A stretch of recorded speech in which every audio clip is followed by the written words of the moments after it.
My Gavan and Melanin, and well met indeed. I'm Arake Galadurthin, the head of Divide and Conquer, and welcome back to the Umbar campaign.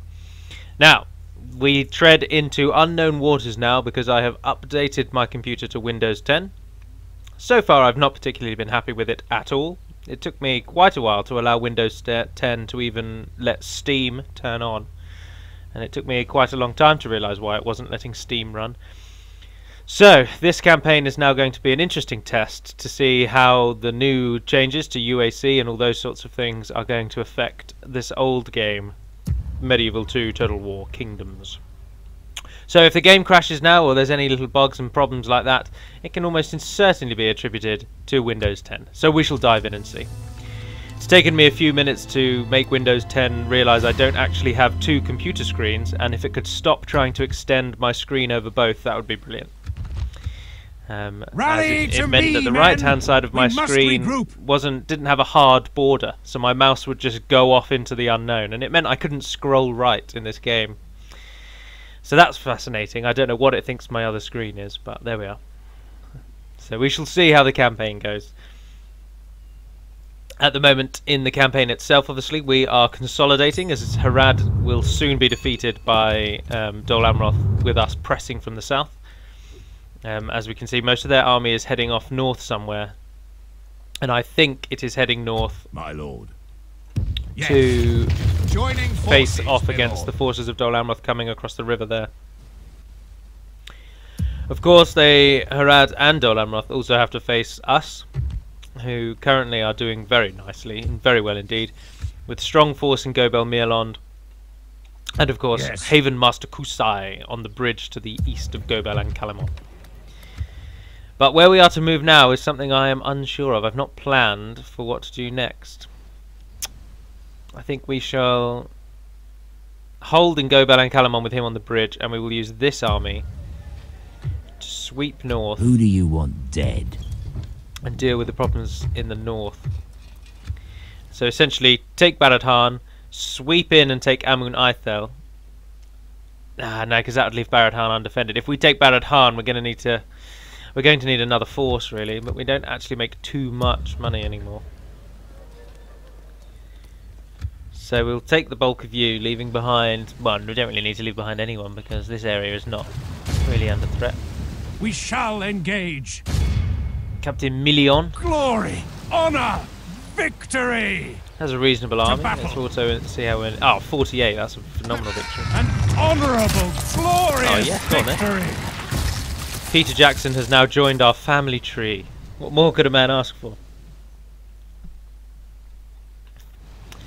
Right, yes, then north we head. Do we go for Aithel? Do we go for Barad Harn? No, let's go for Barad Harn. And let's try and hold there, see what we can do. And I will just hold on that bridge for a little while. Or if they are diverting around us, then we will go back into there, because we should be able to... Oh no, we can't retrain anyone, so that was a bit of a waste.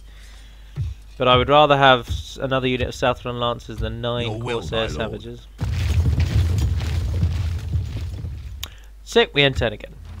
Continuing my theme of answering questions, there are a few questions posed to me today. The first I should like to answer is from a gentleman called Buku Karatin, who posted this on the Gondor overview video, and he asked if we could add the faction way to the west that the elves join. And the simple answer is no. Technically we can't, because we can't add any more factions. I believe we're at the limit, and even if we're not on the limit, there's no way on earth I'd have the time to implement an entire new faction. And secondly, the land of Aman, where the Valar live, the Valar are the faction that you're speaking of. They're not really a faction, they're deities really. The land that they live is, you cannot get there save for travel on the straight road, which is permissible only by elves or elven seamen. Because obviously Gimli and the hobbits go there, but that is through elven craftsmanship and elven navigation. So, no. And the Valar also don't... They have completely left Middle-earth to its fate. They would never partake. Also, we wouldn't know what units would you give the Valar. I mean, what army would they have? Probably Vanyar elves. But then there'd just be another high elf faction, really. So, your orders, my lord. In short, no. As you come up, you will never see that faction in the game. They're not really a faction. It is just the land of the gods. Dead? Consider it sort of like Olympus, really. Way. There are tangible similarities. So I hope that answers your question, and indeed I hope you see this video so that you actually realise I answered your question. This is worrying here. Look how many forces they've got. Chieftain Kuzaima, Warlord Musab, he's got a large army. Give that to their faction leader and that's a threat. But I'm interested more to see what Anardil will do. Will he head south and take Mirland, or will he follow us north to defend their own lands? Time will tell. We don't really have too much else going on. How much money do we make? Not too bad. We could bring him up from the south with an army. Archers, archers everywhere, please. I'll take pikemen from you. I'm not really going to bother about Ardmir, I don't think, actually. Oh no, because that one's got so long to go. Yeah, we'll take pikemen from you. We'll bring up an army of corsairs from the south there. So we continue on.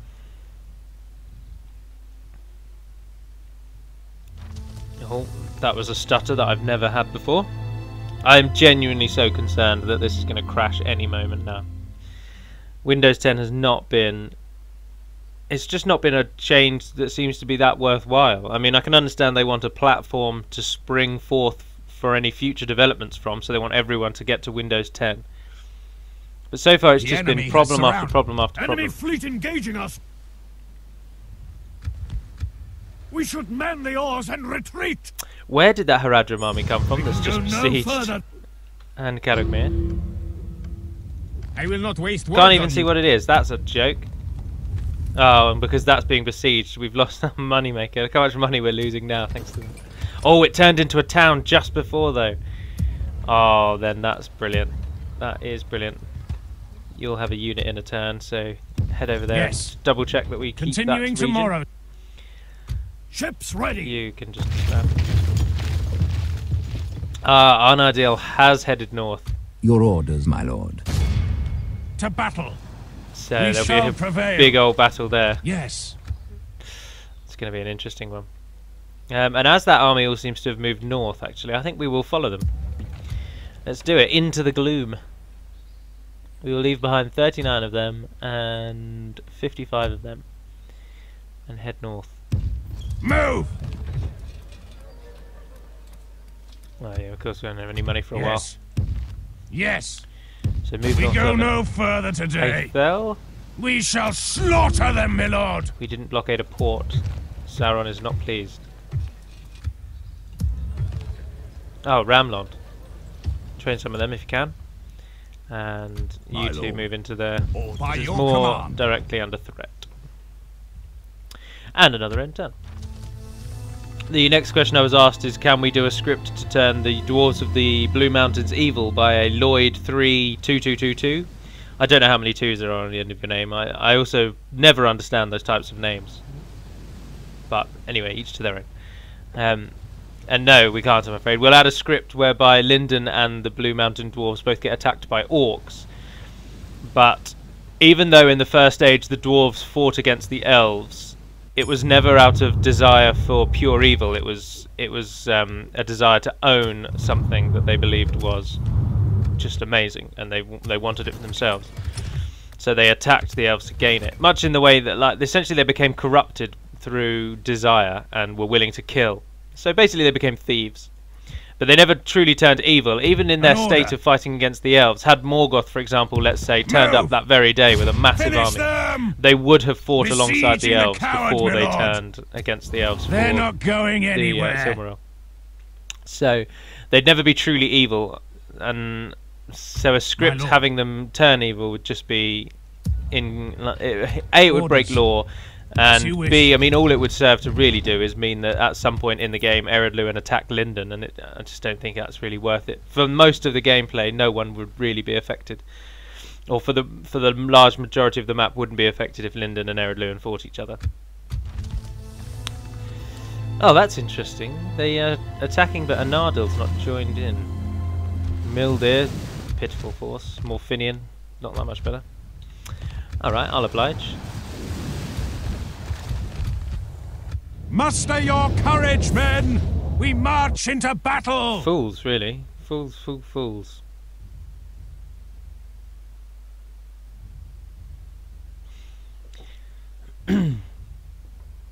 A gentleman called Ember Key, Ember K, Ember Kai, however you pronounce KE from wherever you're from, wrote on my actual channel wall, or in the send me a message on via the channel, asking not for us to add goats and goat chariots and goat riders, but asking why we haven't already added them. Like, what buffoons are we to have not added such a awesome unit?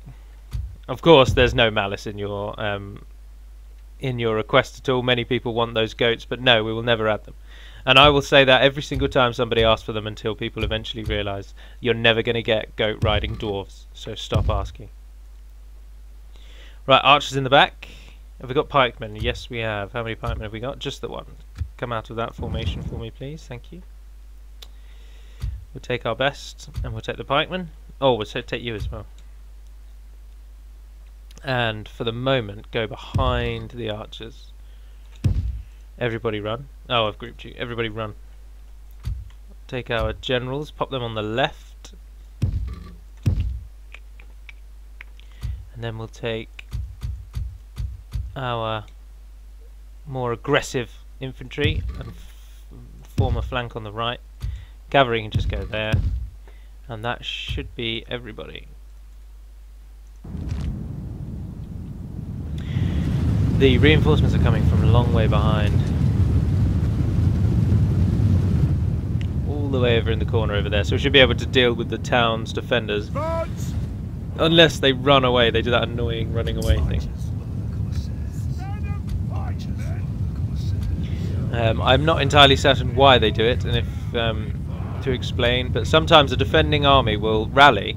So they'll charge out, and then they will immediately run round the side of their town and sod off as far away as they can get over behind.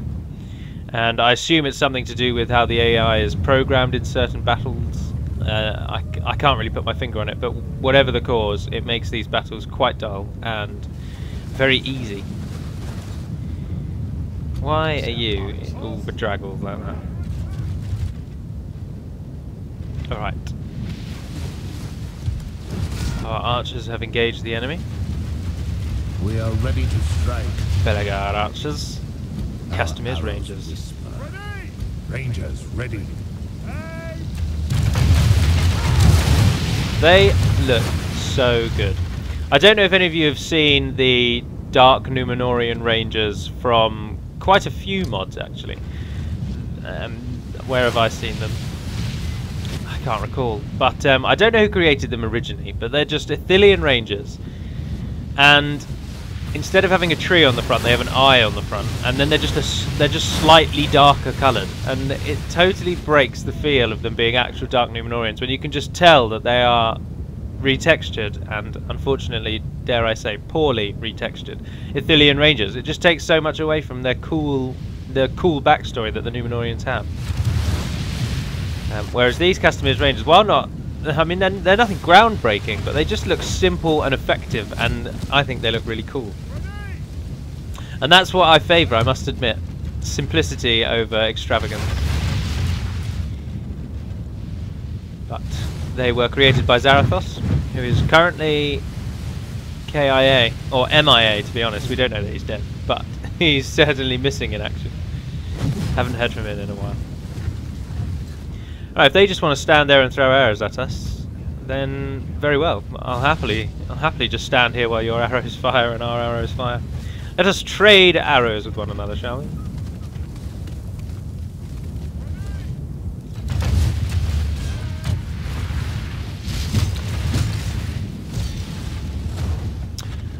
I can answer another question. Last question for the video. Last question I've been asked in a while. I do have another question from someone called Nathan Wilson, but I need to double check what your question even is. I've never heard of Moradane or Tordane, but my knowledge of Sindarin would tell me that Moradane means dark humans or black humans, and Tordane means forest humans. But it may not be Sindarin. I'm uncertain at the moment. But I know that Edain is Sindarin. Obviously, it means man. And Taur, T-A-U-R, means forest or wood. And Mor means black or dark. So I'll have to double check who those peoples are, to be honest, before I can tell you if they're Harad.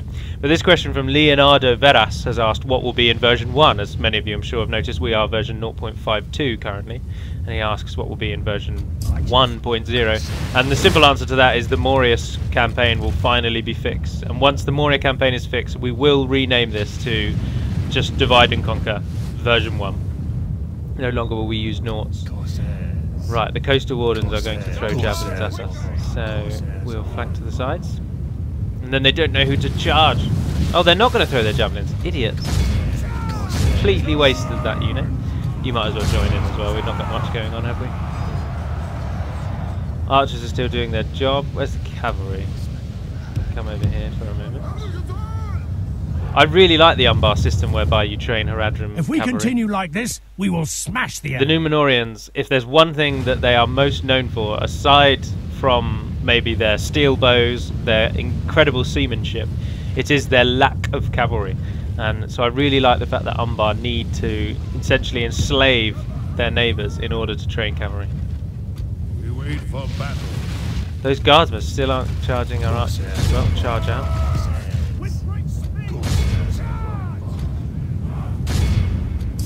Shooting our cavalry. We've beaten the coastal wardens.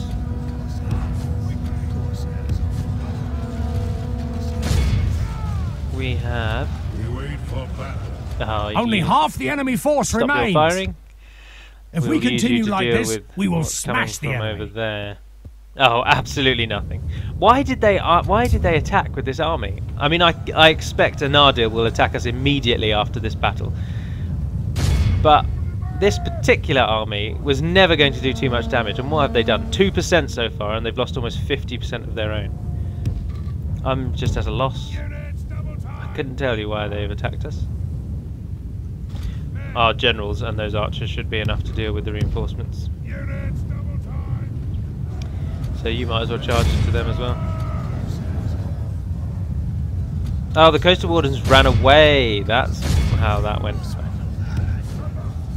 So all of you flank them, and cavalry will charge in the rear. Let's speed it up a The bit. enemy general lies dead. That'll teach him to ride to war on a pony. I've never heard that saying before. That's brilliant.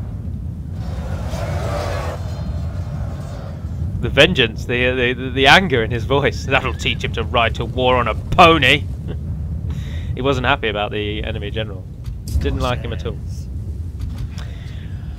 Alright, we've pretty much won this one. I apologise, this has been from my point of view, this has been a very dull battle. They've come at us in dribs and drabs, they've not bothered attacking us. We've just shot them down with our archers before they've been a problem. And we've lost practically no one. Alright, bring them down. Solid hits. Who actually still has arrows left? The Belegar and the Castamere. As they get closer, they get even more vulnerable. Well, move the Corsair archers out.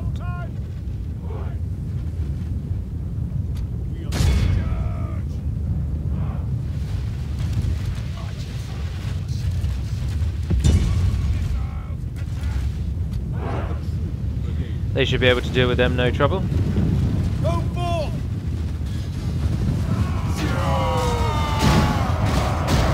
He's a bit stuck. And the other archers can all deal with what's that? Dol Amroth pikemen. Ah. Ikramar. Move over there. Prepare yourself to charge the pikemen. Cavalry. The battle is very much in our favour. Victory will be ours. What's that over there? Farmhand archers. 15 of them. Should speed it up again. The enemy are badly bloodied. They have lost half their enemy general. The enemy army flees the field. Pursue and run them down.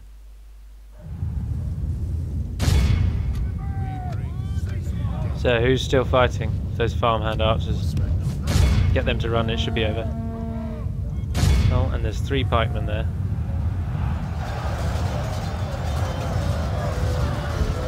Ah, the enemy army flees the field.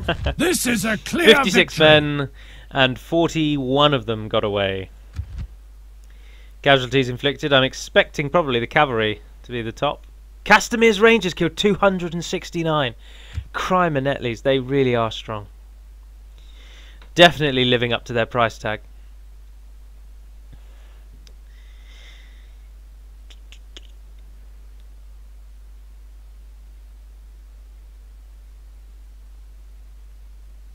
Prizes, if anyone can tell me what loading screen what game that loading screen was from.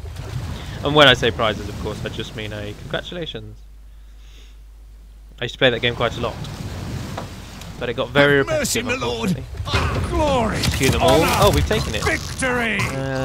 My lord, our courage and honour have conquered. So what's Anardil done? Why is he not fought? Why is he not bothered to join in? Oh, Dol Amroth have landed in Gobel Tolfalas again.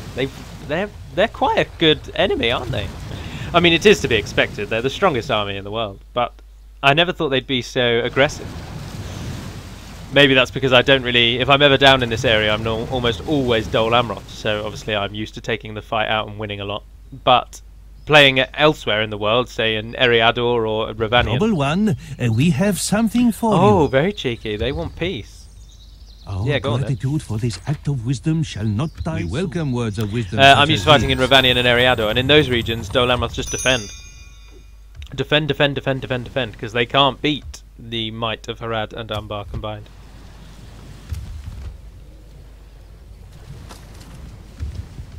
I seem to have met with no repercussions for attacking Harad, and indeed Sauron seems to have sort of sided with me and just kind of...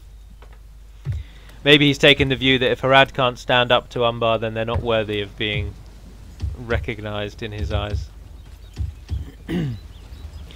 Ikramar's doing very well, Yes, becoming my lord. quite the general. Oh, we don't have enough for a tower. That's always disappointing. And Amenithel is holding at the moment. I think I will end the video there, as in the next one we are likely to defend Gobel Tolfalas and Amenithel, and today I don't have very much time left, and I'm conscious that if both of those fight me in the next turn, I won't actually have enough time. So I think for time-wise, unfortunately, I will have to cut that episode there. So I will end the episode there. So thank you very much for watching all indeed again. I hope I've answered your questions adequately. Feel free to continue to ask as many questions as you will.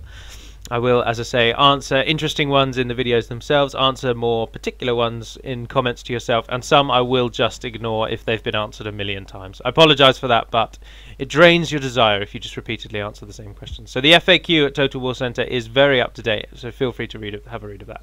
But do stay tuned for Dorwinion, as their campaign will be continued next, and then after that that will lead into our next faction overview, and then continue on with Northern Dunedain. So for now, thank you very much for watching, if indeed you have, and as ever, until we speak again, dear friends, Nevar Naden Pedimad Melonin, and farewell.